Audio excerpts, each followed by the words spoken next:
Hello friends, welcome to my channel. You can search my all videos by typing Pravinesh Publication on YouTube. Watch my all videos till end.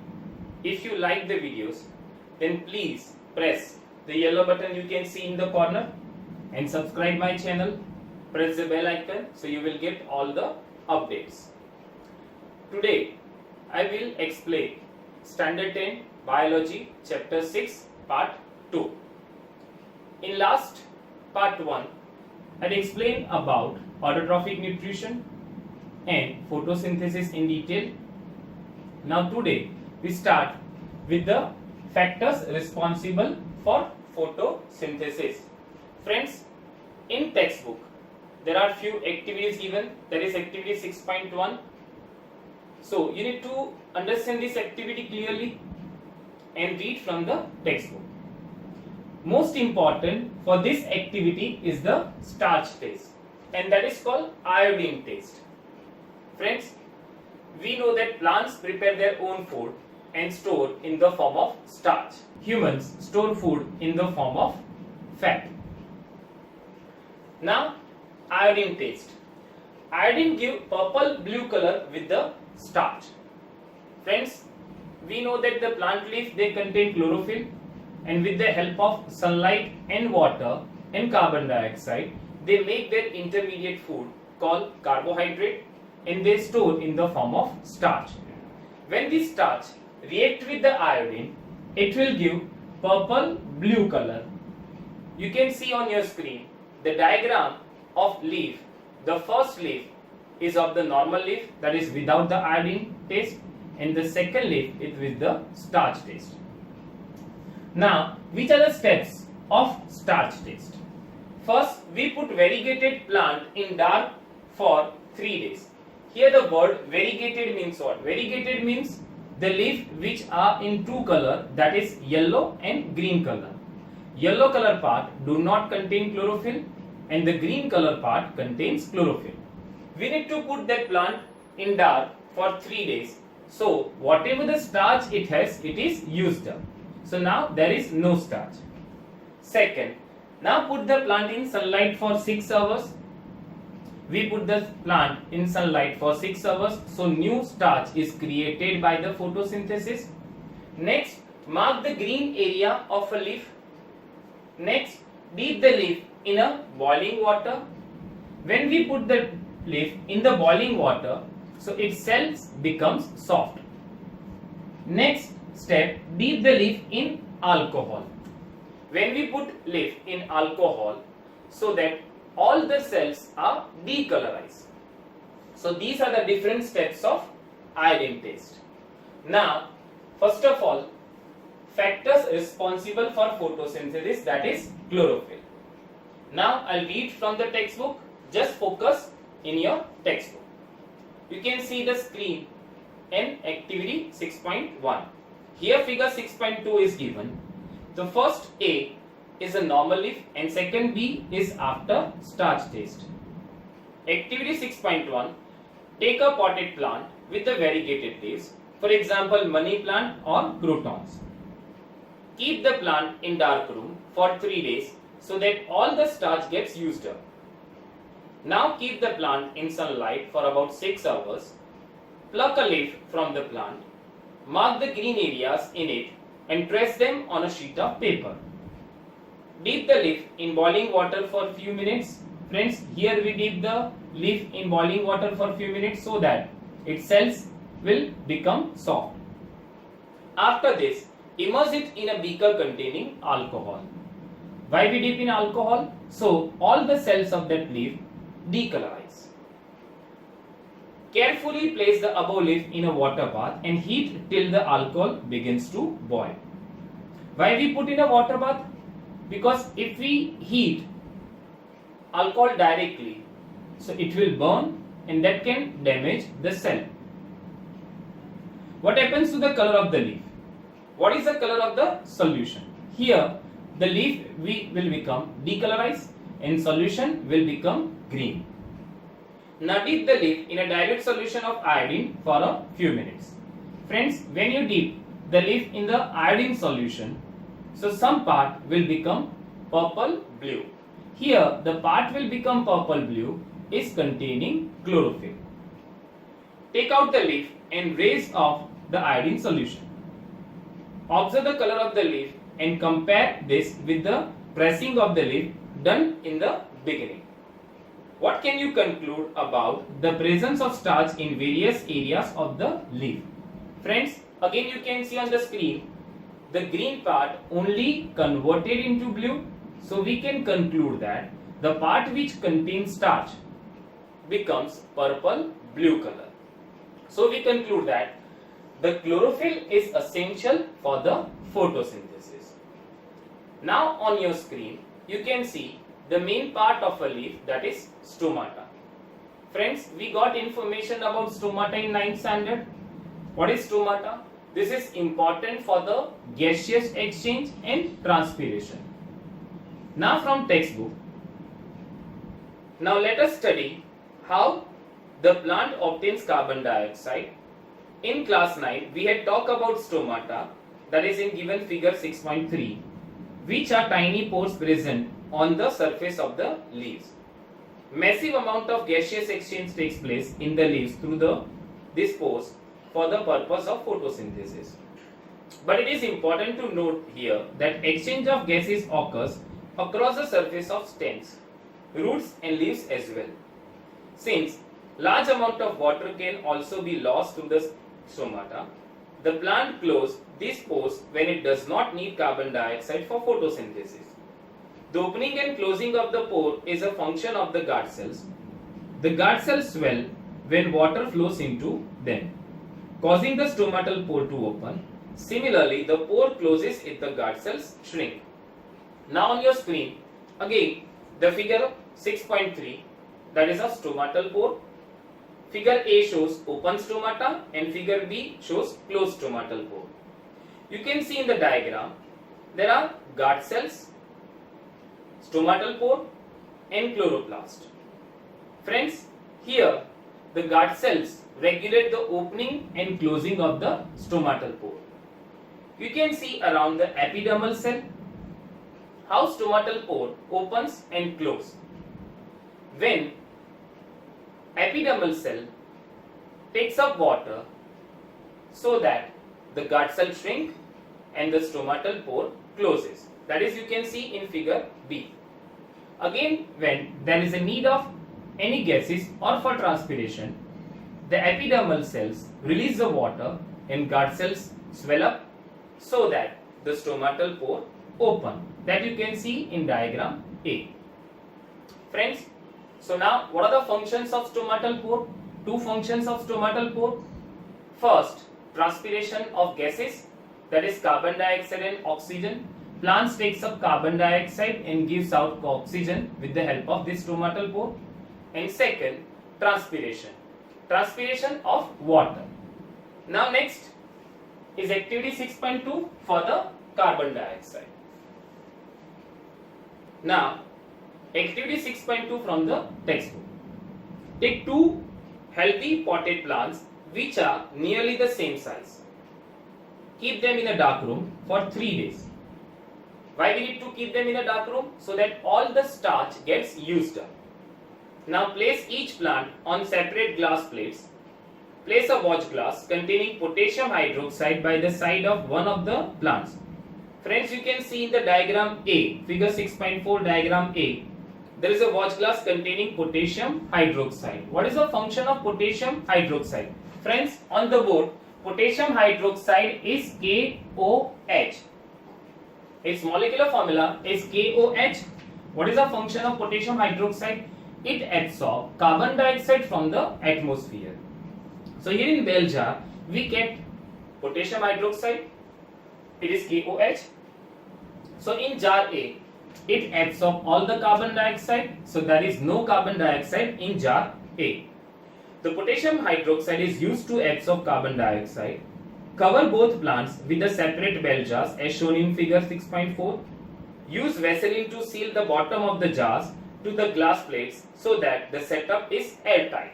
So no exchange of gases from this bell jar and external environment.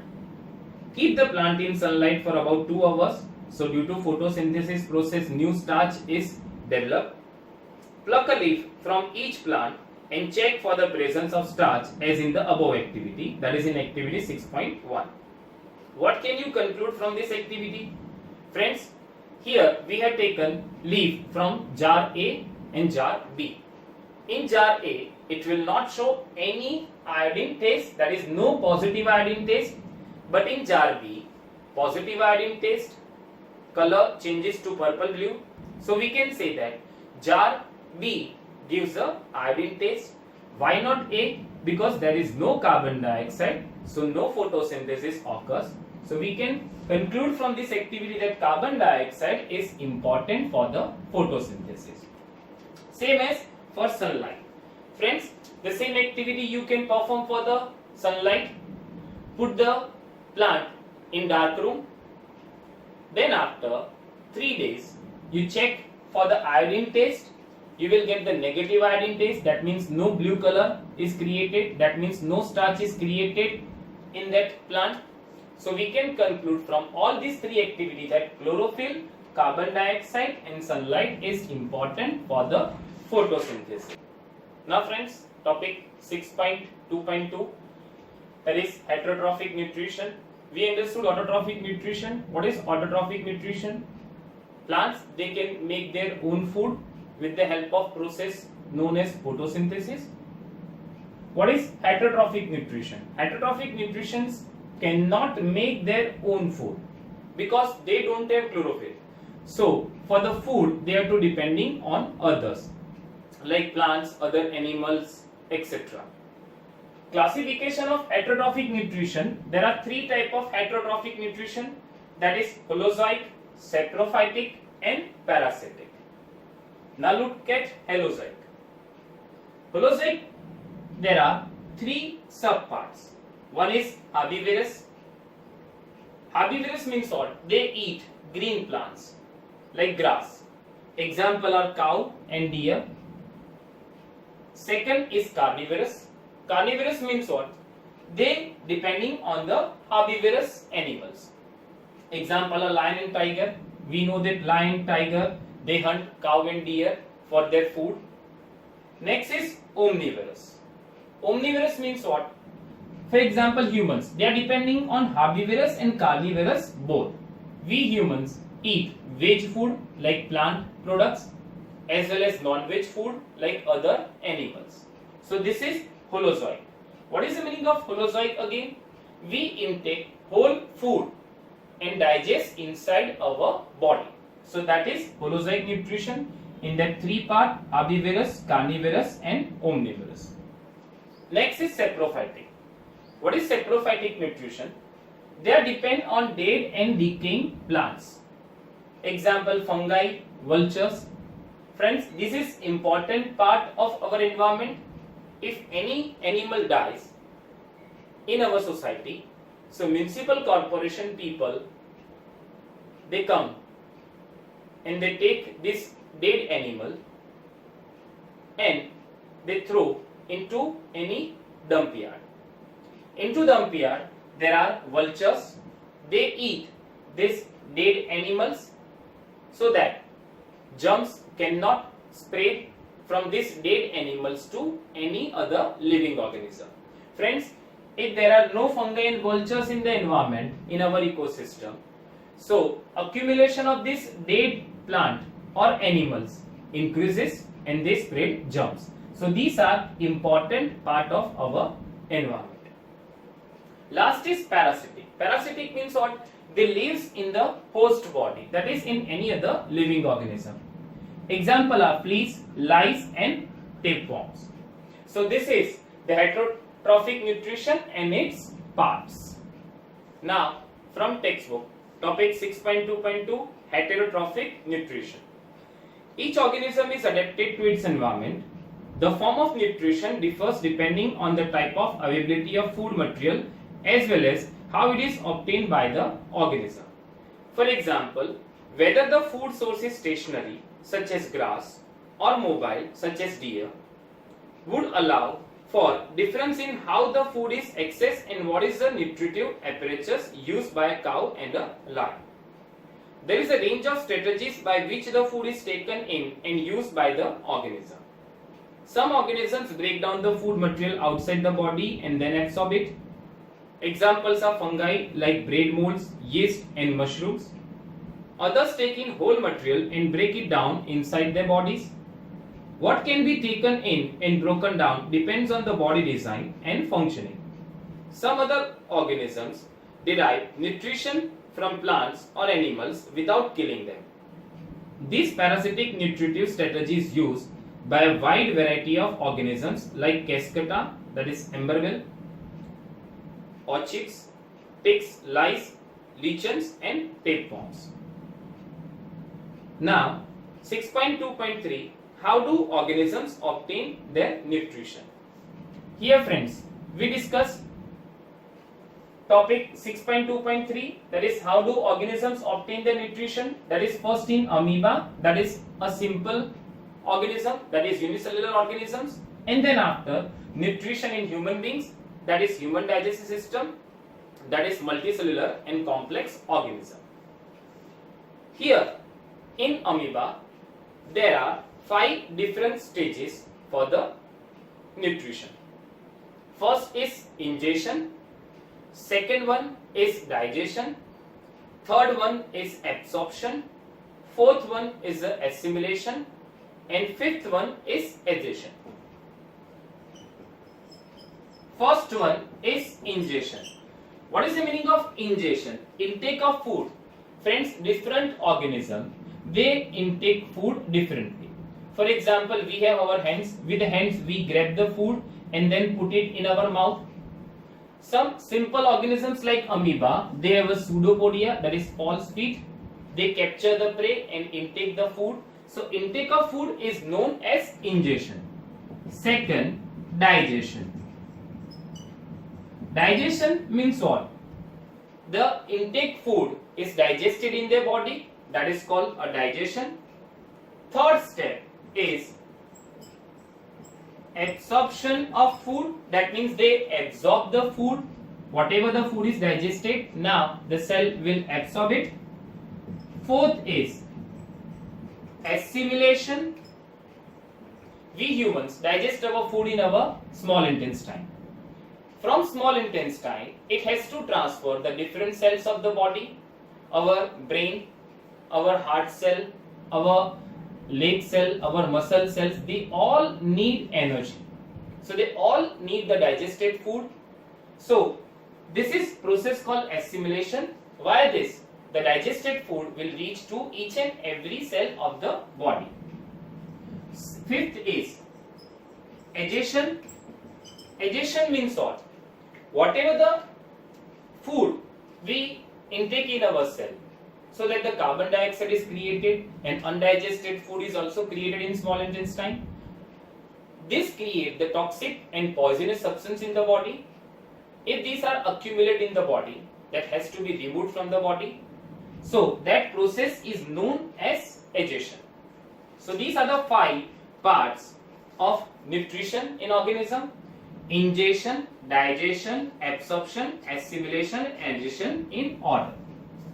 Now we start 6.2.3 from textbook. You can see the diagram of amoeba. Digestion in amoeba is given on your screen. Observe it carefully. In this diagram, A, B, C and D stages are shown. Now I read from the textbook. Since the food and the way it is obtained differ, the digestive system is different in various organisms. In single cell organism, the food may be taken in by their entire surface, but as the complexity of the organism increases, different parts become specialized to perform different function. For example, amoeba takes in food using temporary finger-like extension of the cell surface, which fuse over the food particles, forming a food vacuole. That is figure 6.5a. You can see in figure A and B. Here, the false feet of amoeba, they create the false vacuole and they intake the food particles. Inside the food vacuole, complex substances are broken down into simpler ones. which then diffuses into cytoplasm. The remaining digested material is moved to the surface of the cell and thrown out. In paramecium, which is also a unicellular organism, the cell has a definite shape and food is taken in at a specific spot. Food is moved to this spot by the movement of cilia which cover the entire surface of the cell. So friends, this is a digestion process in amoeba. Now let us understand the digestion process in human beings. Now friends, important topic 6.2.4 nutrition in human beings. Friends, for this first of all you need to draw the diagram in your notebook. You need to memorize it and different parts of human digestive system. You can see on your screen the human digestive system. It is the alimentary canal. What is the alimentary canal? The food moves along a path in our body is known as alimentary canal. You can see the different parts of alimentary canal on your screen. The first is mouth, then after esophagus, then after stomach, then after small intestine, then after large intestine, and then after rectum and anus. So this is the path along which the food moves in your body. Now let us understand the human digestive system in detail. Friends, I have divided the human digestive system into first mouth, then after esophagus, then after stomach, small intestine, large intestine, rectum. So these are the important part. Let's start with the mouth. Friends, this is the first site of digestion. When we keep food in our mouth, so first of all, the food is stirred and grind with the help of teeth. We have 4 kinds of teeth. You can see the diagram of teeth on your screen. These teeth help us to tear the food and grind the food. Friends, when we take the food in our hands, so we can see the different parts of food. For example, if you take the pizza, so you can see the base, toppings and cheese separately. But when we put it in our mouth, so teeth will tear and grind the food. With the help of tongue, this is a muscular tongue. It rotates the food and it will convert into semi-solid part known as bolus. Our mouth, we have a buccal cavity. The empty part of a mouth is known as buccal cavity. The part inside the mouth is known as buccal cavity. At the same time, we have a salivary glands. Friends, we have 3 pair of salivary glands which are present here. You can see on the screen, which secretes the watery material called salivary amylase. Friends, this is the first enzyme. Now you ask the question, what is enzyme? Enzyme are biological catalysts which initiate the process of digestion in our body. There are many different enzymes. We will discuss about different enzymes throughout this topic. So let's focus. So salivary glands, 3 pair of salivary glands, they secretes the salivary amylase so that the food will become wet and it moves throughout all the parts of alimentary canal smoothly. Second function of salivary amylase is it converts complex carbohydrate into simple sugar. So here the digestion process start. If anybody asks you where the digestion process start in our body, so that is in mouth with the help of salivary amylase. Friends, when you eat parotha, your mother will not add any sugar into it. When you eat parotha and chew it for some times, you feel taste like sweet taste. Why this sweet taste? Because that parotha contains wheat. In wheat, it has maximum carbohydrate. So this salivary amylase converts complex carbohydrate into simple sugar. So it converts into sugar. So that's why it tastes sweet. So in mouth, we have a 3-part: teeth, tongue and salivary glands. So you understood this mouth. Now Next is the esophagus. You can see the diagram of esophagus on your screen. What happens in esophagus? It is a food pipe. Friends, this is the important part of the human digestive system.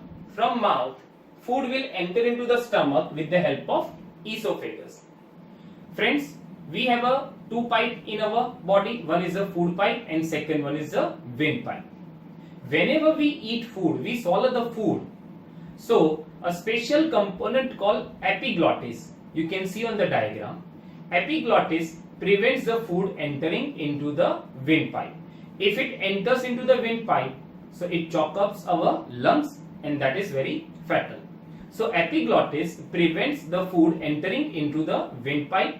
They closes the windpipe so that food will move into the esophagus and from esophagus to stomach. What happens in esophagus? In esophagus, peristaltic movement. You can see on the diagram, peristaltic, that is rhythmic movement of food particles in esophagus, and it will reach to the stomach. Friends, this is important movement. You can see on your diagram what is peristaltic movement and how it occurs. Now, next is stomach. Food will enter into the stomach. In stomach, there are three main secretions. Again, three main secretions: HCl, pepsin and mucus. So these are the three enzymes. First enzyme we discussed, that is salivary amylase. Now, then HCl. Friends, what are the functions of hydrochloric acid? You will surprise. Okay, sir, acid is present in our stomach. Yes, acid, hydrochloric acid is present in our stomach. This is highly concentrated acid. So it will digest most of the thing in our stomach. What are the functions of this hydrochloric acid? First, it makes the food acidic. Why it makes the food acidic? So that the pepsin can function. So for the helping to pepsin, we have a secretion of hydrochloric acid.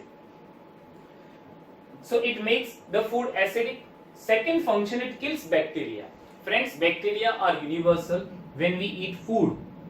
So many germs like bacteria and viruses, they present on our fingers, they present on our food particles. So when we eat, and if it is not digested, that creates a harmful effects in our body. So hydrochloric acid kills bacteria which comes along with the food. Next is pepsin. Pepsin, function of pepsin, it digests protein. Third is mucus. Friends, this hydrochloric acid is highly acidic. Your grandparents, sometimes your father, they complain about acidity. Maybe you hear this word acidity. What is acidity? When this highly concentrated hydrochloric acid, it touches the inner walls of stomach, so it creates a burning sensation. So that is called acidity. And your grandparents or your father or your mother, at that time, they eat ice cream or intake chilled milk or intake fruit salt ENO. But mucus help us to prevent the inner lining of stomach walls by highly acidic effect of hydrochloric acid. When you eat the food, so first of all, stomach secretes the mucus, so it prevents the inner wall of the stomach by the mucus. So HCl cannot affect the inner walls of the stomach. So these are the again three secretions of stomach: hydrochloric acid, pepsin and mucus. Now from here, friends, the food will move to the small intestine via sphincter muscle. There are different sphincter muscle present in our alimentary canal. With the help of this sphincter muscle, the food will enter from one part to another part.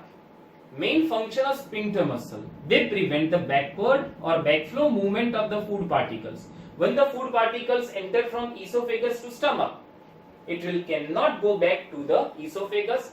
Food particles enters from stomach to small intestine, it will not go back to the stomach.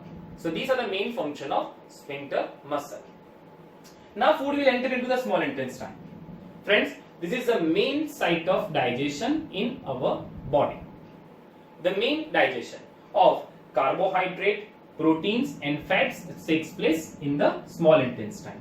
Now, which are the secretions of the small intestine? Let us study one by one. Now, first of all, liver. Liver secretes bile juice. Friends, bile juice. What are the functions of bile juice? Whatever food comes from stomach, it is acidic by the hydrochloric acid. So, liver makes the food basic first of all. Bile juice is not an enzyme. Keep in your mind, bile juice is not an enzyme. Here, it makes food basic. So, this is the first function of the bile juice. Second, it emulsification of fat. Now, what is emulsification? You will understand this process in chapter number 4, carbon and its compound, but I will explain in simple language. What is emulsification of fat? These are the large food molecules will enter from stomach to small intestine. It will convert into small food molecules so that the surface area increases and the digestion process will become smooth. So, that is the emulsification of fat. That means the bile convert large food molecules into small globules, that is small particles. Next is the pancreas. There are two secretions of pancreas. One is the trypsin, which digests the protein, and second one is the lipase, which break down of fat. Friends, pancreas is the important gland in our body. It secretes insulin also. What is insulin? It is used by the digest sugar. Friends, some of the people in your family, they complain about the diabetes. What is the diabetes? The blood sugar level increases. So at that time, we have a pancreas. It secretes the insulin, which lowers the blood sugar. We will not discuss about it in detail. Again, small intestine, it has two components, liver and pancreas. Liver secretes bile. It is not an enzyme. Bile function. First, it makes the food basic so that pancreatic enzyme can function. And second is emulsification of fat. The excess bile secreted by the liver is stored in our gallbladder. Now, intestinal juices. Finally, the digested food is converted into different components. You can see in the screen. Protein will convert into amino acids. Carbohydrate, that is complex carbohydrate, converts into glucose. And fats converts into fatty acids and glycerol. So this is a digestion process in small intestine. Friends, it has villi, a finger-like projections present in the small intestine. What are the functions of villi? It absorbs the food. Whatever the digested food is absorbed by the villi. These are the finger-like projection. It increases the surface area for the absorption, and it richly supplied with the blood vessels. Whatever digested food is taken out by the villi and poured into the bloodstream. Now this blood will take the digested food in different parts of the cell. So these are the important part of the small intestine. You can see the diagram of villi on your screen. Now, food will move to the large intestine. Friends, we have a small intestine and large intestine. Length of small intestine is 6.5 meter in our body. It is highly coiled. You can see the diagram of small intestine on your screen. Different animals have a different length small intestine. We have a 6.5 meter length of small intestine. Animals like cow, deer, they have a larger length of small intestine. Why they have a larger? You can see on your screen the diagram of cow. They have a larger length of small intestine. Why they have a larger length? Because they need to digest cellulose.